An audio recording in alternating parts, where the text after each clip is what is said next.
जैन साथियों, आज हम साइंस के महत्वपूर्ण प्रश्न बताएंगे। आगामी परीक्षाओं के लिए बहुत महत्वपूर्ण। देखिए दोस्तों, पहला है पारा को लौह पात्र में रखा जाता है क्योंकि लोहे के साथ अमलगम नहीं बनाता। तो दोस्तों, जो पारा होता है उसको लोहे के पात्र में रखा जाता है क्योंकि ये लोहे के साथ अमलगम नहीं बनाता, यानी कि लोहे के साथ क्रिया नहीं करता, इसलिए इसे लोहे के बर्तनों में रखा जाता है। ठीक है, किसको? पारा को। ध्यान रखना दोस्तों, इसका प्रतीक होता है Hg। अगला है ट्यूबलाइट में समानता मरकरी का वाष्प और आर्गन गैस भरी रहती है। ध्यान रखना, जो ट्यूबलाइट होते हैं उसमें मरकरी की वाष्प या और आर्गन गैस भरी जाती है। ध्यान रखना, ट्यूबलाइट में समानता मरकरी की वाष्प और आर्गन गैस का मिश्रण भरा जाता है। ध्यान रखने की। ठीक है दोस्तों, अगला है बैरोमीटर में पारे की सतह पर चढ़ना और उतरना क्रमशः स्वच्छ मौसम और तूफान के बारे में सूचना देता है। दोस्तों, बैरोमीटर में जब पारे का ऊपर चढ़ता है, ध्यान रखना, बैरोमीटर में जब पारा ऊपर चढ़ता है तो इससे ये पता चलता है कि मौसम साफ रहेगा, यानी कि स्वच्छ रहेगा, बादल नहीं रहेंगे। अब जब पारा नीचे उतरता है तो इसका मतलब है कि तूफान आने की संभावना है। जब पारा बैरोमीटर से नीचे आ जाता है तो इससे ये सिद्ध होता है कि तूफान आ सकता है, तूफान आने की संभावना है। ठीक है दोस्तों, तो पारे का ऊपर चढ़ना, ठीक है, मौसम साफ रहने का संकेत है, और पारे का नीचे उतरना, गिरना, क्या कहलाता है? ये तूफान आने का संकेत देता है। ठीक है दोस्तों, अगला है पारा को क्विक सिल्वर के नाम से भी जाना जाता है। पारा को क्या जाना जाता है? क्विक सिल्वर के नाम से भी जाना जाता है। ठीक है दोस्तों,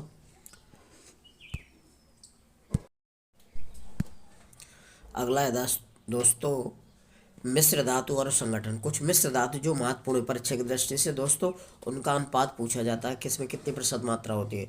तो दोस्तों, पहला है टाइप मेंटल। तो टाइप मेंटल में पी बी होता है 75% सीसा, और एस बी होता है 20%, और एस एन होता है 6%। ध्यान रखना, तो टाइप मेंटल में मिलकर किससे बनता है? पी बी, एस बी और एस एन से। ध्यान रखिएगा। अगला है सोल्डर। सोल्डर में एस एन 50 से 70% होता है और पी बी 50 से 30% होता है। ठीक है, और सोल्डर का उपयोग वैद्युत संबंधन में किया जाता है। ध्यान रखिएगा। तो सोल्डर किस से मिलकर बनता है? एस एन 50 से 70% और पी बी 50 से 30%।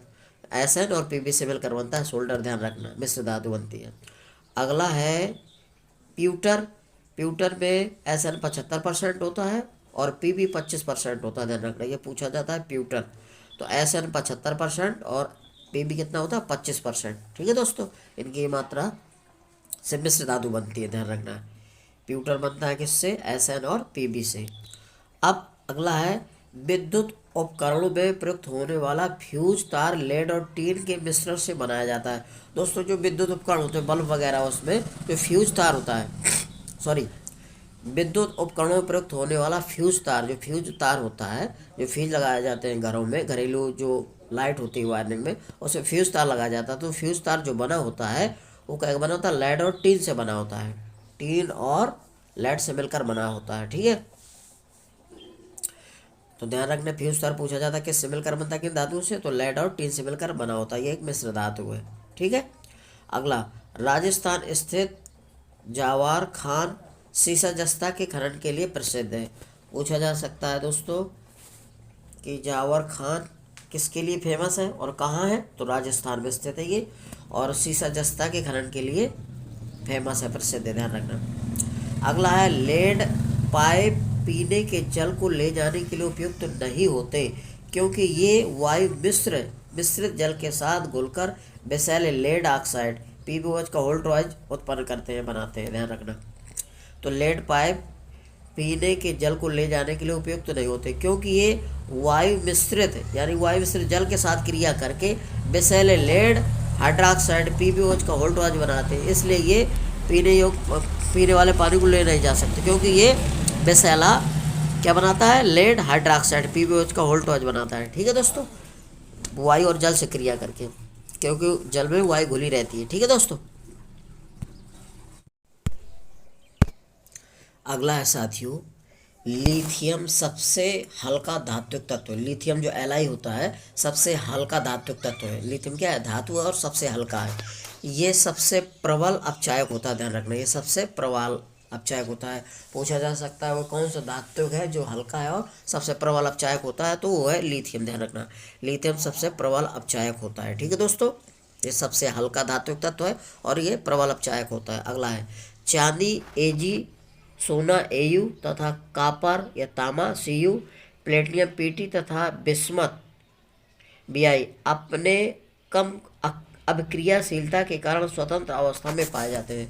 दोस्तों चांदी हो गया, सोना हो गया, तांबा है, प्लेटिनियम और बिस्मथ अपने कम अभिक्रियाशील के कारण स्वतंत्र अवस्था में पाए जाते हैं। ये क्या, अपक्रियाशीलता के कारण किस में पाए जाते हैं, स्वतंत्र अवस्था में पाए जाते हैं। ध्यान रखिएगा। ठीक है दोस्तों, अगला है गोल्ड, प्लेटिनियम, सिल्वर तथा मरकरी उत्कृष्ट धातु हैं। जैसे गोल्ड हो गया, गोल्ड का मतलब सोना हो गया, प्लेटिनियम हो गया और सिल्वर और मरकरी उत्कृष्ट धातु, ये सबसे महंगी धातु है दोस्तों। ध्यान रखना, इनको क्या बोला जाता है, उत्कृष्ट धातु बोला जाता है। किसको, गोल्ड, सोना, प्लेटिनियम पीटी और सिल्वर एजी और मरकरी एजी, ये क्या है, उत्कृष्ट धातु है। ध्यान रखिएगा। ठीक है दोस्तों, अगला धातुओं में सबसे अधिक आघात वर्ध सोना होता है। धातुओं में पूछा जाता है सबसे अधिक आघात वर्ध कौन सी धातु होती है, तो सोना होती है। ध्यान रखना है, सोना और चांदी दोनों होते हैं, लेकिन सबसे ज़्यादा होता है सोना, फिर चांदी होता है। ध्यान रखना, धातुओं में सबसे अधिक आघातवर्ध सोना, एयू और चांदी होते हैं। ध्यान रखना। अगला है पारा व लोहा विद्युत धारा के प्रवाह में अपेक्षाकृत अधिक प्रतिरोध उत्पन्न करते हैं।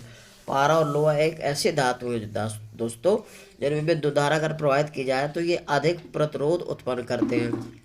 पारा और लोहा ऐसी धातु है जिनमें विद्युत धारा यदि प्रवाहित की जाए तो ये अधिक प्रतिरोध उत्पन्न करते हैं। पूछा जाता है वह कौन सी धातु है जो अधिक प्रतिरोध उत्पन्न करती है। ठीक है, विद्युत धारा प्रवाहित करने पर, तो वो है पारा और लोहा। ठीक है दोस्तों, अगला है चांदी एवं तांबा विद्युत धारा का सर्वोत्तम चालक है। चांदी और तांबा विद्युत धारा का क्या है, सर्वोत्तम चालक है। ध्यान रखना, चांदी पहले है फिर तांबा होता है। ध्यान रखना, चांदी सबसे अच्छा सुचालक होती है, तो चांदी और तांबा विद्युत धारा का क्या होता है, सर्वोत्तम चालक होता है। अगला है धातुओं के ऑक्साइड की प्रकृति कैसी होती है, तो क्षारीय होती है। धातु जो दोस्तों क्या होती है, क्षारीय प्रकृति की होती है।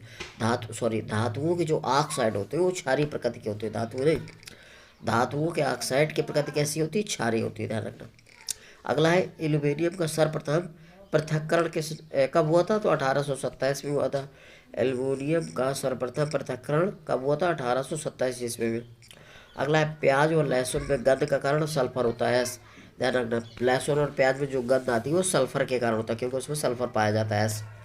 अगला है कार्नेलाइट का रासायनिक नाम क्या है, तो पोटेशियम यूरेनल बेंडेट होता है। ध्यान रखना, कार्नोटाइट का रासायनिक नाम क्या होता है, पोटेशियम यूरेनल बेंडेट होता है।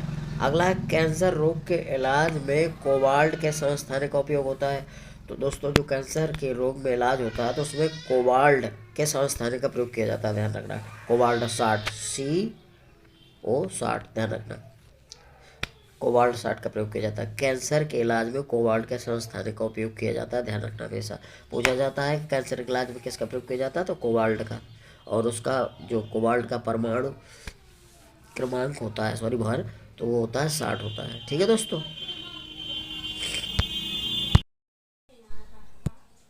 अगला है दोस्तों विश्व प्रसिद्ध एफिल टावर का आधार स्टील व सीमेंट का बना होता है। ध्यान रखना, विश्व प्रसिद्ध एफिल टावर का आधार स्टील व सीमेंट का बना होता है। ध्यान रखिए, विश्व प्रसिद्ध एफिल टावर का बना होता है, स्टील और सीमेंट का। थोलियम का संकेत टीएम होता है। ध्यान रखना, ये नया तत्व है। थोलियम का संकेत क्या होता है, टीएम। ध्यान रखिए। अगला है रेडियम का निष्कर्षण पिच ब्लेंड से किया जाता है। रेडियम का निष्कर्षण किससे किया जाता है, पिच ब्लेंड से। पूछा जाता है अधिकांश कि रेडियम का निष्कर्षण किससे किया जाता है, तो पिच ब्लेंड से किया जाता है, पिच ब्लेंड से किया जाता है। मैडम क्यूरी ने पिच ब्लेंड से ही रेडियम का निष्कर्षण किया था। मैडम क्यूरी जिसने रेडियोक्ता की खोज की थी, तो मैडम क्यूरी ने पिच ब्लेंड से ही रेडियम का निष्कर्षण किया था। ध्यान रखना, तो रेडियम का निष्कर्षण किससे किया जाता है, पिच ब्लेंड से। अगला वायुयान के निर्माण में पैलेडियम धातु प्रयुक्त होती है। जो वायुयान बनाया जाता है तो उसमें किस धातु को प्रयोग किया जाता है, तो पैलेडियम धातु का प्रयोग किया जाता है। ध्यान रखना, वायुयान के निर्माण में पैलेडियम धातु का प्रयोग किया जाता है, यानी कि पीडी। ठीक है दोस्तों, अगला है गैलियम धातु कमरे के ताप पर द्रव अवस्था में पाया जाता है। तो गैलियम धातु कमरे के ताप पर द्रव अवस्था में पाया जाता है, ध्यान रखिएगा। गैलियम धातु कमरे के ताप पर द्रव अवस्था में पाया जाता है, ठीक है दोस्तों। अगला है सेलिनियम धातु का उपयोग फोटो इलेक्ट्रिक सेल में होता है, ध्यान रखना। तो सेलिनियम धातु का उपयोग फोटो इलेक्ट्रिक सेल में प्रयुक्त होता है, ध्यान रखना। तो सेलिनियम धातु का प्रयोग किस में किया जाता है? फोटो इलेक्ट्रिक सेल में किया जाता है। अगला है साइटोक्रोम में लोहा उपस्थित होता है। तो साइटोक्रोम में क्या पाया जाता है, पूछा जाता है, तो लोहा धातु पाई जाती है। साइटोक्रोम में क्या पाया जाता है? लोहा उपस्थित होता है, ध्यान रखना, पाया जाता है। अगला है जियोलाइट का प्रयोग जल को मृदु बनाने में किया जाता है। तो जियोलाइट का प्रयोग किसमें किया जाता है? जल को मृदु बनाने में किया जाता है, ध्यान रखना। जल को मृदु बनाने में किसका प्रयोग किया जाता है? जियोलाइट का। अगला है अधिकांश संक्रमण धातु और उसके यौगिक क्या होते हैं? रंगीन होते हैं। अधिकांश संक्रमण धातु और उनके यौगिक क्या होते हैं? रंगीन होते हैं, ध्यान रखना। अगला है पोटेशियम कार्बोनेट K2CO3 को पर्ल एस कहते हैं, पूछा जाता है। पर्ल एस किसे कहते हैं? पर्ल एस किसे कहते हैं? तो पोटेशियम कार्बोनेट K2CO3 को पर्ल एस कहते हैं। पोटेशियम कार्बोनेट K2CO3 को क्या बोलते हैं? पर्ल एस कहते हैं, ठीक है दोस्तों। यदि मेरा वीडियो आपको अच्छा लग रहा था दोस्तों, मेरी वीडियो को लाइक और सब्सक्राइब करिए प्लीज़ साथियों। जय हिंद।